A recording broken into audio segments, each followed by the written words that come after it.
खाना खानु आऊ सबैजना अनि के पस्किदियो बहिनी मलाई एक्स्ट्रा लार्ज ओके अनि अमु तिमीलाई के पाएको यो आज सब्जीमा चाहिँ आज त मैले भेजिटेरियन बनाइदिएको आलुदम भनेपछि आलुमा दम छ आलुमा दम छ अनि आलुदम चाना छोटो छ जिन्दगीलाई लामो सम्झना हो के यो एक्स्ट्रा लार्ज प्लिज ओके यो गीतै मिठो लागेर ए हो अझ घिउ हाल्दिनु अरे हजुर घिउ म यो बट्टाले भर्खर निकालेको यो घिउ त बाहिर किनेको होइन नि त आफ्नै घरको घिउ पनि किन्छन् र बटर मात्रै किन्ने हो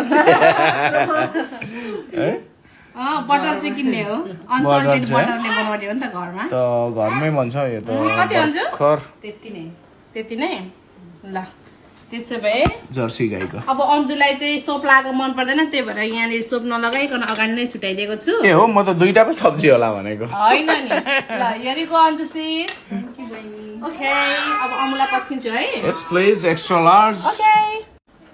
यरीको अमु थ्यांक यू डार्लिङ घिउ खादिन भन्यो हालिदिन है अबै